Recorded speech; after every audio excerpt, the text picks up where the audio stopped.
All right. So, lot of stuff going on right now in the world. How's January working out for everybody? Pretty good. That's good to hear. That's good to hear. It's getting better. It's getting better. There's a lot of stuff happening in the world. And we continue to affirm and express Christ consciousness to those that are affected by the fires, as well as the peace movement that's happening right now overseas. And in your own personal lives, like 2 weeks ago, I guess right, the January 6th, as soon as we started right off, my brother had a stroke and he was in the hospital. And 15 miles away was my sister in the hospital with gastro surgery complications. And so I'm like, okay, this is starting good. We don't always talk. Like they live in Birmingham, Alabama. And so I found myself calling them every day, calling them. I haven't talked to them in probably, a couple years, right? But I needed to call them and express that somebody was thinking about them. And a few days later, I got the flu. And so then I was down for like 5 or 7 days. And then, I think in times of my life, with everything that's going on, that I struggle a little bit. Have you ever said, "Where are you, God, in this?" Anybody ever felt that way? Like, where is God in all of this? Be honest. It could have been in the past or it could be now. But I'm going to share with you, and I always do, that I went through training, and yes, I'm a minister. But if I don't practice these principles and I don't invite you into my life and how I process things, then I'm just someone up here who's talking, right? So, yeah, I struggled. And I've said, "Where are you, God? Where are you? Where are you?" Especially when we get into times that we're in right now. And so, what do I do when that happens, right? So I go back to my roots, which was Southern Baptist, right? We're all from different places in unity. Not few people are raised in unity. But I used to say, well, I'm a recovering Southern Baptist. Well, that's not true. It was what framed me. And so for me, I go back to the Bible because I learned a lot about it. Not everybody does that, right? And I look at the Bible as Charles Fillmore looks at it. I look at it metaphysically. What's that mean? I look at it beyond the physical words that are on the page. That's all that means. Charles Fillmore, co-founder of Unity. But it's at times that I struggle that I look for ways to bring me back closer to God if I'm not feeling that connection. In Genesis 8:1, it says this: "As man heard God walking in the garden, he hid.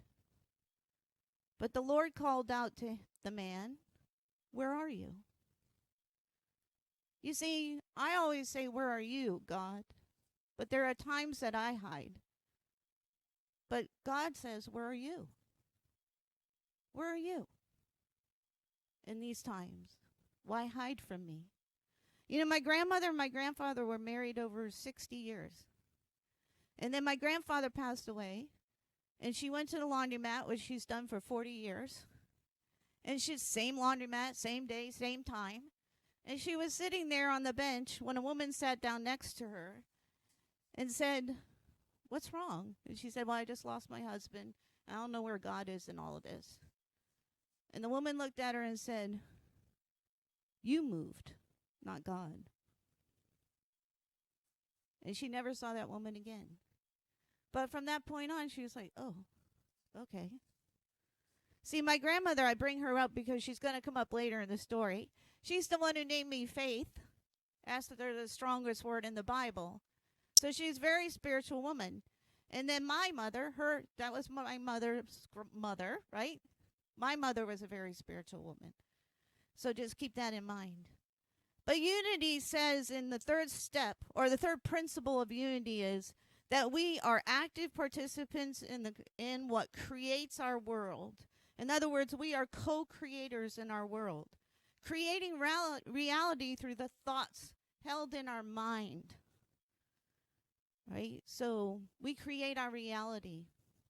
Charles Fillmore, co-founder of Unity, lived through events that are at least as dramatic as ours are right now, right? Think about it. Charles lived through 2 world wars and the Great Depression and a pandemic of 1918. And he never wavered from his belief that we are spiritual beings and that we have access to the attributes of God, that we are creating our lives through our thoughts. What Fillmore instructed was that from when we have times of serious struggle, what do? We can call it our dark night of the soul. Some of you may have heard that phrase before, right? But even during crisis, we must practice these principles. And we go back that we are co-creators with God. But how do I do that? How do I go back and get in connection with God again if I'm not feeling it? Right? So for me, one of the things that I did, I decided this year, because I don't know why, it just did, that I'm going to read the Bible again. And this time when I read it, I found this journal that I had sitting around. It kind of looks like Harry Potter. I'm like, what? I never wrote in that. Let me grab it. So I started. When I read it, I start reading it. I'm going to write a passage that hits me. And then I'm going to write in a separate color my thoughts about it, right? And then I'm just going to see what happens. So for me, I go back to my roots a little. And so you have in your paper a piece of paper like this. You have in your hand a piece of paper. And I went through the first 16 chapters like it's only the first 12 pages of the Bible. And, gee, there's a lot of stuff that happened, right? A lot of stuff. So in Unity, here's a practice that we do. How do you metaphysically interpret something? We have the metaphysical interpretation of the Bible. It's about this thick that Charles Fillmore wrote. But what is that practice? How do we do it? So I'm going to invite you into how you do that. So on the left-hand side, you see the different stories that happen in the first 12 pages. On the right-hand side, on your paper, it has a blank line where you can write what I'm going to say to you or write later. But it might help to keep track.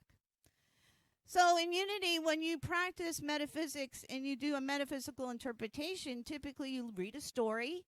You pull out the nouns in the story on one column if you want to do an Excel spreadsheet, if you like those kinds of things. And in the second column, you write either Charles's interpretation through the metaphysical Bible or your thought about it. And it happens something like this. So you may be familiar with some of these stories. And the first story in the Bible is Earth's creation. We're going to do the Bible, first 16 chapters, in like speed dating. Okay? We're going through this in about 5 minutes. No. So on the line next to it, you have Earth's creation, as you know in the beginning, blah, blah, blah. I'm not going through every story. I'm just telling you this right now. What is that really? Supernatural, universal Christ. So if you want on the right-hand side, after I read the story, what do I think? That was a supernatural event. And this is the universal Christ we're talking about. So you can write universal Christ. And the next story is humankind's creation. And you have the manifestation of man. Right? So we're going to call that divine humanity. Because at that time now, there is no pain. There is no death. There is no hunger. They are one together. It is our divine humanity, our internal soul. The next story is humankind's relationship with God is established. God walks among us. He was walking in the garden. Now, there's something that happens, and humankind falls, as you may have heard of it. That's the Adam and Eve story. And what happens? Separation. We now have the manifestation of man physically, and there's a separation with God. Man hides from God. God says, where are you? Where'd you go? We went from eternal souls to separation. So you can write, when we say humankind's relationship with God is established, you can write God walks among us. When humankind falls, God searches. Where are you? To rekindle that relationship. Cain and Abel are born. We have our first murder. And it says that God heard the earth cry. God heard the earth cry. What have you done? God heard the earth cry. Then we have the first time that humankind calls out to God. Humankind calls out to God. And that is the birth of Seth, who ultimately is Jesus' birth line. So, God hears cry out. The first time man calls to God. You can write man calls to God. Divine ideas is born. Then we have Noah and the flood. And what does God do? His first promise, demonstrated through a rainbow. The first covenant. So there you can write rainbow. But I'll tell you, in the Noah flood story, how did he know how to build all that? From the still small voice inside that gave him the instructions. He paid attention to the still small voice. So next to Noah, if you want, you can say the still small voice is established. Okay? God's first covenant, you can just write rainbow. The first promise, as we look into the skies and we see it, it's a symbol of the first promise. And then we have the establishment of the great nations. What was that? A story of diversity. Diversity of people. So you can write diversity of people.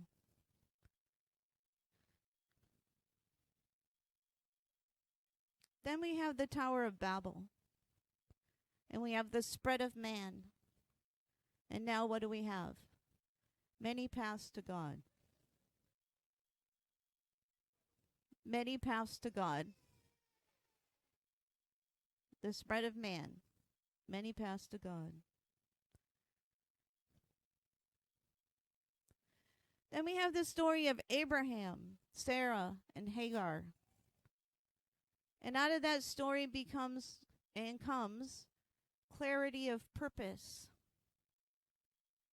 They each knew what to do. They are given clarity and intention as you follow that story.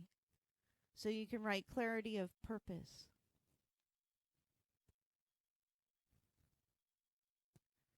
And then you have Abraham's relationship with Lot. If you read the story, it is a story about love and compassion. What Abraham did for Lot.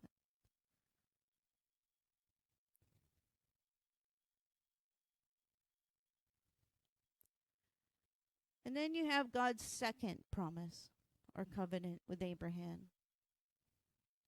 And through that promise is the establishment of faith. Because from here on out, they work on faith.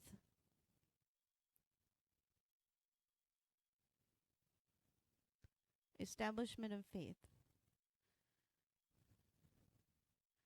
And then the first angel appears to a woman, to Hagar and Ishmael. Now they're out. She has run away in this story. And God says to her, or the angel says to her, "Where are you going? Where did you come from?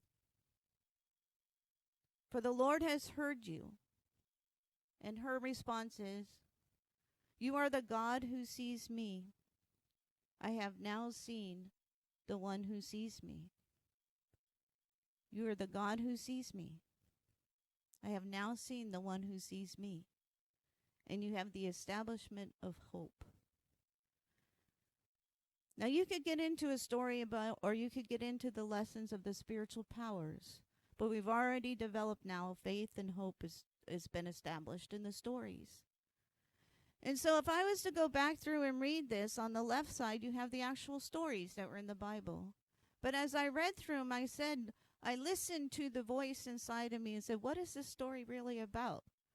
Let go of the details. It's the establishment of hope, faith. And so when you take all that's on the right-hand side after you have gone through it, and I'm going to read through what I wrote down in my journal as I read each of those stories. This is what came to me. This is the metaphysical interpretation by Faith Cotter, Reverend Faith Cotter. The first 16 chapters, all in a nutshell, right? Going down the right-hand side, I wrote supernatural universal Christ, the manifestation of man or divinity, a divineness within humanity. God walks among us, sometimes questioning, where are you? God hears the earth cry out. You have the birth of death, which is a divine idea, moving to Jesus. God gives him knowledge, given the still small voice inside of us. God makes a promise. We have diversity of people, many paths to God, and clarity of purpose through love, faith, and hope. Now on your paper in a paragraph form, you would write that. You would look down the right-hand side and write it. So I can affirm in my life, through unity principles, in drawing upon the faith that I have. And it would sound something like this, or it actually sounds like this. The universal Christ and our divinity, our eternal soul, are one. As part of humanity, we walk together with God. We may not always hear it, see, feel, but he hears, sees, and feels us. When we cry out, we listen to the still small voice. There is a promise of a rainbow and better days to come. How? Through our people, paths, purpose, love, faith, and hope. And that is the affirmation I will work with for the rest of, until I decide that I'm moving on to the next one. You see, a spiritual practice, of any spiritual practice, reconnects us back to God. What our source, whatever you want to call it, spirit, divine mind, whatever you want to call that connection, right? So what have I done? I've just basically read the stories, and then I look beyond the story for the meaning. And let me tell you, the meaning's going to be different for each one of you. It means different things for each one of you. But for me, this is what I come to. Now, here's the thing. When you do any spiritual practice, be ready for some answers. Those things are going to happen. And so in my journal, there's a ... That's a break in my thoughts, right? And because through this process, I decided to listen to this podcast on quantum uncertainty. Okay, we're metaphysics people. We're unity people. And I need to go to sleep. So it seemed like a good podcast to go to sleep to. Yes. And here's the thing. When you do this kind of work, expect to hear answers, but be paying attention to them. So I said before I went to sleep, now my mother has been gone for over 20 years, and I was very close to her. And I've had a couple of dreams here and there with her. But I asked the question to the universe, will I see her again, and will I know her? Will I see her, and will I know her? Now, before I tell you what happened, I will tell you that a lot after my mom's passing, Sandhill Creams became very important to me. Everywhere I go, I always see sandhill cranes. I've had them walk up to me like within a foot looking at me. I mean, just this morning on the drive over here, they flew over the head. I hear them, I see them, they're always there. And so they've become like a symbol to me. So keep that in mind as I tell you, I went to sleep that night. And I have a dream. I have very visual dreams, like color, everything. I have extras in my dream. I call them the extras, like on a movie set. You know, I don't know you, but you're here too, so we must have something we got to work out, right? And so I'm in the dream, and I get a FaceTime call from my grandmother, the one that called me Faith. And my first words out of my mouth when I looked at her on the phone was, "You look fabulous." Her beautiful white hair, she was glowing, her cheeks were all red. She's like, "I've been meaning to call my grandchildren more often." I'm like, "Oh, wow. It's good to see you." And we're having this conversation, but I get distracted because my daughter's trying to park the car, and she can't get it into the lines. And so I put the FaceTime call down, and I talk to my daughter, and I pick it up again, and I'm talking to her. And the first thing I thought of when I woke up was, I'm too distracted to hear and see her. And Spirit got in touch with me by a way that I understand a FaceTime call. Like, I mean, God is modernized, right? So, okay, I'm going to get you the way I want. It's FaceTime.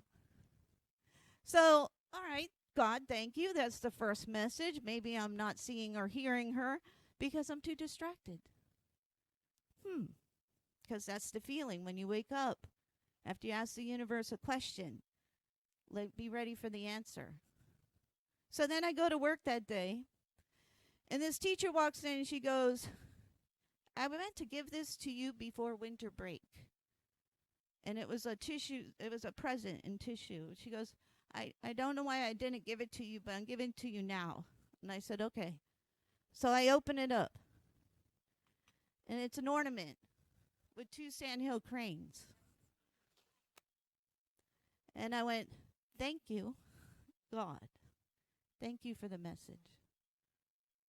Why would she have forgotten? Why now? Why that day? The day after I asked? Interesting. You could say it's coincident, or you could say that I'm open to hearing the answers I'm asking for. I'm open to the practice because I am opening myself back up.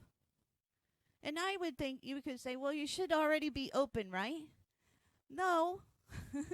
It's like an onion. You've heard layers upon layers upon layers get peeled back. Welcome to humanity. Yeah? So you get just do it again. So where are you? Where are you?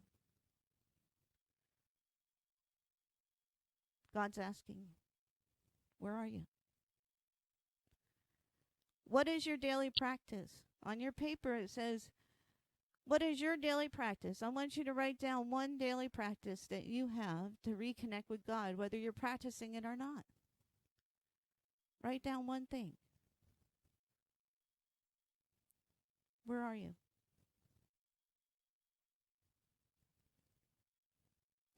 And then I want you to write and take a minute. What do you commit to do this week to participate in your own practice?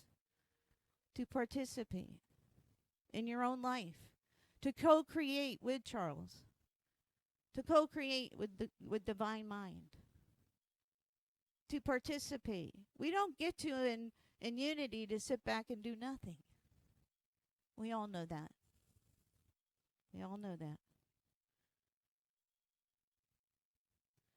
Go home, pull out your unity books, pull out the Bible if it suits you.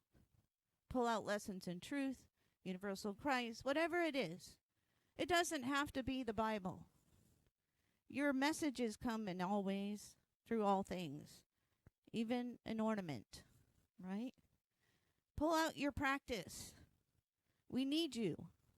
God needs you. There's a lot of stuff going on in this world right now. Our job is to affirm who and what we are and our faith. We need each other, and we need you out there, because that's what we do in unity.